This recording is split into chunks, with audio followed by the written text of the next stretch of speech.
Jirtu nagaa keessanii hordoftoota Daandii Akaadaamii. Kun gilgaala xumuraa boqonnaa tokkoffaati yookaan gilgaala boqonnaa tokkoffaati jechuudha. Viidiyoo xumuraa kan boqonnaa tokkoffaati jechuudha. Kana keessatti gilgaala boqonnaa tokkoffaa ni hojjenna jechuudha. Kun viidiyoo shanaffaadha. Saayinsii naannoo kutaa ja'affaati jechuudha. Paartii shanaffaadha jechuudha. Kanaafuu gilgaala boqonnaa tokko waliin hojjenna jechuudha. Kanaaf chaanaalii keenya Daandii Akaadaamii sabiskiraayib gochuun nu hordofaa isiniin jenna. Hayyeegaa gilgaala boqonnaa tokko jedha. Dhugaa sobi gaaffii ja'adha jechuudha. Gilgaala boqonnaa tokko ajaja tokkoffaa akkas jedha. Himoota armaan gadii kan sirrii ta'e dhugaa kan dogoggora ta'e immoo soba jechuun deebisii jedha jechuudha. Gaaffii ja'aaf jalaa qabaata. Gaaffii tokkoffaarraa kaanu. Biyyi tokko biyya biroo wal bira qabuun ibsuun argama birqabaa jedhama. Biyya tokko biyya biroo waliin wal bira qabuun ibsuun argama birqabaa jedhama jedha. Dhugaadha. Lammaffaa argamni dhugaa sararoota yaada dagalee fi gadee fayyadamuun kaartaa irratti argama iddoo tokko agarsiisa jedha. Gaaffii lammaffaan illee sirriidha, dhugaadha. Sadii baay'inni biyyoota gaanfa Afrikaa fi naannoo ba'a Afrikaa garaagara jedha. Dhugaadha. Biyyoonni gaanfa Afrikaa baay'inni isaanii 4, kan ba'a Afrikaa immoo 11. Kanaafuu garaagara jechuudha. 4 gaaffii arfaffaa tokkoffaaf lammaffaaf sadaffaan dhugaadha. Gaaffii arfaffaatti dabarru. Garbi guddaa Hindiin naannoo ba'a Afrikaa kallattii kaaba ba'aatiin daangessa jedha. Soba. Kallattii kaaba ba'aatiin kan daangessu galoo galaana Edeniidha malee garba guddaa Hindii miti jechuudha. Kanaafuu gaaffii arfaffaan soba. Kallattii kaaba ba'aatiin eenyu daangessaa? Galoo galaana Eden jechuudha. Sababa isaa wajjin illee isiniif keenya. Shanaffaa naannoo ba'a Afrikaa guutummaan guutuutti kallattii kaabaatiin argama jechuudha. Naannoon ba'a Afrikaa guutummaan guutuutti kallattii kaabaatti argama? Lakki. Kallattii eessaatti argama? Ba'aatti argama. Kana guutummaan guutuutti seedhee soba taasisee garuu kallattii kaabaatti argamuu danda'a, garuu guutummaan guutuutti hin ta'u jechuudha. Kanaafuu shanaffaan sobaadha jechuudha. Gaaffii shanaffaa sobaadha jechuudha. Gaaffii ja'affaatti dabarru. Qaamni bishaanii ba'a Afrikaa daangessan galaana diimaa fi galoo galaana Eden qofaadha jedha. Soba. Qaamni bishaanii ba'a Afrikaa daangessan 3 jennee sila galaana diimaa, galoo galaana Edenii fi garba guddaa Hindii ta'e. Garba guddaa Hindiitu keessa hin jiru jechuudha. Qaamni bishaanii ba'a Afrikaa daangessan 3 galaana diimaa, galoo galaana Edenii fi garba guddaa Hindiidha. Kanaafuu 2 miti kana qofaadha jedhee 3 jechuudha. Kanaafuu gaaffii ja'affaan soba. Kanaafuu dhugaa soba keessaa gaaffii tokkoffaa 2 3 gaaffii tokkoffaa gaaffii lammaffaa gaaffii sadaffaan dhugaadha.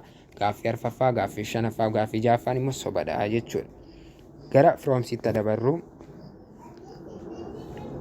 Naannolee ba'a Afrikaa daangessan kanneen ba'a jala jiran kallattii A jala jiran walitti firoomsi. Ba'a Afrikaa karaa kaabaan, karaa kibbaan, karaa dhiyaan, karaa kaabaan, karaa kibba ba'an warreen daangessan walitti firoomsinaa jedha. Torbaffaa kaabaan naannoo ba'a Afrikaa daangessaa beekamaadha. Kaabaan naannoo ba'a Afrikaa kan daangessu naannoo kaaba Afrikaati jechuudha. Kanaafuu gaaffii torbaffaan caadha. Gaaffii 8ffaa kibbaan naannoo ba'a Afrikaa kan daangessu maalidha? Naannoo kibba Afrikaati jechuudha. Naannoo kibba Afrikaati. 9ffaa kallattii dhiyaan naannoo kibba Afrikaa naannoo ba'a Afrikaa kan daangessu kallattii dhiyaan eenyudha? Afrikaa giddugaleessaati yookaan naannoo giddugaleessa Afrikaati jechuudha. 10ffaa kaaba ba'aan kallattiin kaaba ba'aan ba'a Afrikaa kan daangessu immoo maalidha? Kaaba ba'aatiin galaana diimaatu daangessaa jechuudha. Sila maal jedhee kaaba ba'aatiin dhugaa soba keessatti gaaffii meeqaffaadha? Naannoo ba'a Afrikaa gaaffii 3ffaa kunoo. Garbi guddaa Hindii naannoo ba'a Afrikaa kallattii kaaba ba'aatiin daangessa jedhee soba jennee sila maal jennee kallattii kaaba ba'aatiin kan daangessu galaana diimaadha jenneere. Kunoo filannoo keessatti illee dhufeera. Kallattii kaaba ba'aatiin kan daangessu maalidha? Galaana diimaadha jechuudha. Kallattii kibba ba'aan gaaffii 11ffaa kallattii kibba ba'aatiin kan daangessu maalidha? Kan hafeedha jechuudha. Gaaffii jaarra kan jiru garba guddaa Hindiidha jechuudha. Kallattii kibba ba'aan. Filannoon kana fakkaata jechuudha. Kanaafuu gaaffii 7ffaan caa, gaaffii 8ffaan A, gaaffii 9ffaan B, gaaffii 10ffaan E, 11ffaan daadhaa jechuudha. Gara gaaffii filannootti dabarru.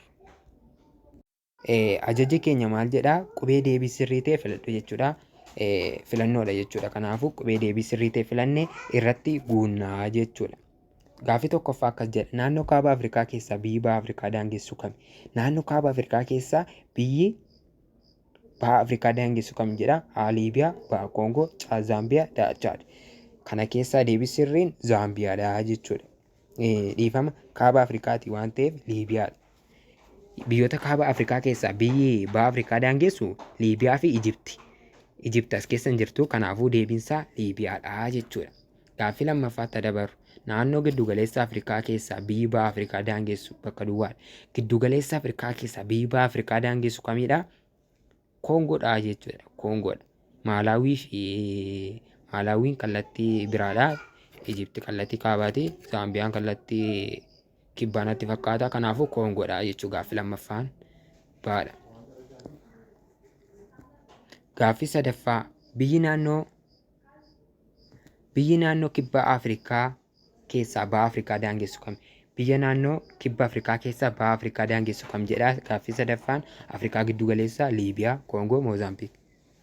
Kanaafuu daadhaa jechuudha. Gaaffii arfaffaa Moozaambiik ta'a jechuudha. Gaaffii sadaffaan faayidaa sararoota yaadaa fi dagalee gadee kan ta'e kamii? Argama birqabaa bakkeewwanii beekuuf, olka'iinsa teessuma lafaa safaruu, baay'ina uummata biyya tokko kaartaarraa dubbisuuf, argama bakkeewwanii sirrii ta'e ibsuuf nu fayyada jedha. Daadhaa jechuudha gaaffii arfaffaan. Gaaffii shanaffaa baay'inni biyyoota naannoo baha Afrikaa lakkoofsaan meeqa jedha. Baay'inni biyyoota naannoo baha Afrikaa lakkoofsaan 11dha jechuudha. Kanaafuu filannoon gaaffiin tokkoffaan Aadha. Gaaffii lammaffaan B, sadaffaan D, arfaffaan D, shanaffaan Cdha jechuudha. Akka hojii manaatti immoo kan isiniif kennu kanneen armaan gadii ibsi jedha. Kaartaa googilii lafaa kallattiin biyyoota baha Afrikaatti argaman ibsi jedha. Kan immoo ibsitanii dubbisuu qabdu jechuudha. Qormaata ministeeraallee dhufa waan ta'eef guddaa galatooma. Daandii Akaadaamii sabskiraayib gochuudhaan nu hordofaa.